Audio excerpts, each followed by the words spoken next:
Break બાદ ફરી એકવાર આપનું સ્વાગત છે। તો એક મહત્વપૂર્ણ સમાચાર જે આવી રહ્યા છે કે કચ્છથી સૂત્રોના હવાલેથી જે ખબર મળી રહી છે કે કચ્છના અબડાસામાં સંદિગ્ધ ડ્રોન મળી આવ્યું છે, જેને તોડી પાડવામાં આવ્યું છે આર્મી દ્વારા આ શંકાસ્પદ ડ્રોન તોડી પાડવામાં આવ્યું છે। અબડાસાના નુંધાતડ ગામ પાસેથી આ સંદિગ્ધ ડ્રોન મળી આવ્યું છે। વાયુસેનાના સ્ટેશન નજીક આ શંકાસ્પદ વિસ્ફોટક જેવો પદાર્થ પણ મળી આવ્યો હતો। સુરક્ષા એજન્સીઓ હાલ એલર્ટ બની ગઈ છે। વાયુસેનાની ટીમે આ ડ્રોનને તોડી પાડ્યું છે, જેની તસવીરો પણ આપ જોઈ શકો છો। આ તસવીરોમાં સંદિગ્ધ ડ્રોન છે જેને તોડી પાડવામાં આવ્યું છે।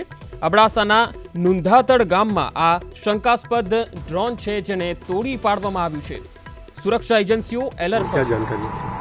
See, the air marshal could not come here because of certain air marshal नहीं आ पाए due to certain official engagements in Delhi. Reason I will not be able to comment at this stage. जो strikes आ रहे हैं उसके news हमें भी अभी मिल रहा है via media of news.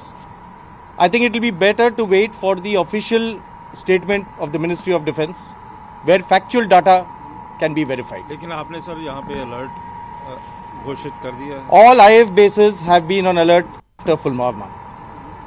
All IF bases have been on alert, and despite the runway works at Chandigarh, we have been on alert to put emergency kerosene lights if required to affect aircraft operations. But the alert has started right after our CRPF brothers were martyred at Pulwama. कुछ information share कर पाएंगे कि कहाँ से planes ने take off किया था? जो मिराज है, Miraj As of now, everything, whatever has happened, the clarity of this will be provided by Ministry of Defence. What I can say is there was no fighter aircraft that got airborne from my base. Do you think that you have to be more alerted because of proximity to Punjab? More alert? Yes, we are at top alert after Pulwama. We are at top alert. All air bases, especially in Punjab and Jammu and Kashmir, are on top alert from any kind of terrorist threat.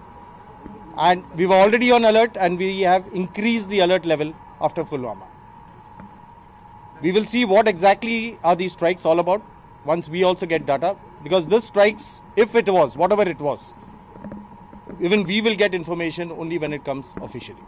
Like I said, no fighter aircraft has been launched from my base. Air Commodore Srinivasan.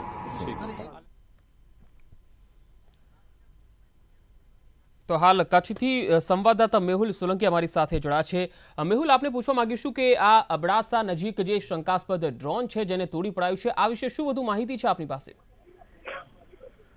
જે ચોક્કસથી હાલ જે રીતે ભારતીય વાયુસેના જે રીતે કાર્યવાહી કરી છે તેને લઈને સમગ્ર દેશની જે બોર્ડરો છે તેના ઉપર એલર્ટનેસ રીતે વધારી દેવામાં આવ્યું છે।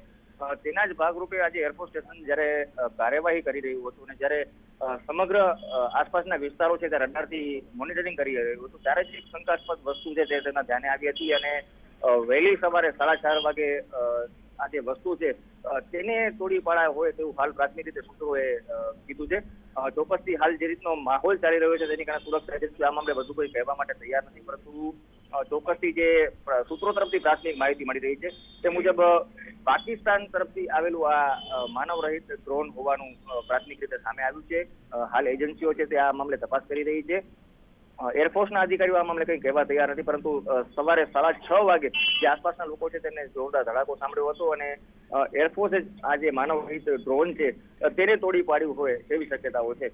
જો કે તેની અંદર શું હતું તેને લઈને હાલ ગુપ્ત રીતે તપાસ કરી રહી છે અને વિવિધ એજન્સીઓ જે વસ્તુ તોડી પડાઈ છે તે ખરેખર શું છે તે મામલે હાલ તપાસ કરી રહી છે। મેહુલ, હાલ એલર્ટના પણ મેસેજ છે, ત્યારે કચ્છ અને સરહદ પર કયા પ્રકારે જવાનોને તૈનાત કર્યા છે, કેવા પ્રકારનો બંદોબસ્ત છે? જે ચોક્કસથી આપ જાણો છો તેમ હાલ જે રીતે ભારત અને પાકિસ્તાન વચ્ચેના સંબંધો ચાલી રહ્યા છે તેને કારણે જ્યારથી એલર્ટ અપાયું ત્યારથી જ દેશની જે મહત્વની ત્રણે સુરક્ષા એજન્સીઓ છે તે સતર્ક થઈ ગઈ છે। બીએસએફ જે ફર્સ્ટ લાઇન બોર્ડર છે તેમની ટુમકો વધારી દેવામાં આવી છે અને હાલ જ્યારે ભારતે પાકિસ્તાન ઉપર મહત્વની કાર્યવાહી કરી છે ત્યારે ચોક્કસથી જે સુરક્ષા છે તેમાં પણ વધારો કરી દેવામાં આવે છે, કેમ કે જવાબી કાર્યવાહી પણ થઈ શકે છે અને તેના પગલે કોઈ પણ પરિસ્થિતિ કદાચ ઊભી થાય તો તેને પહોંચી વળવા માટે તેના સજ્જ હોય તે માટે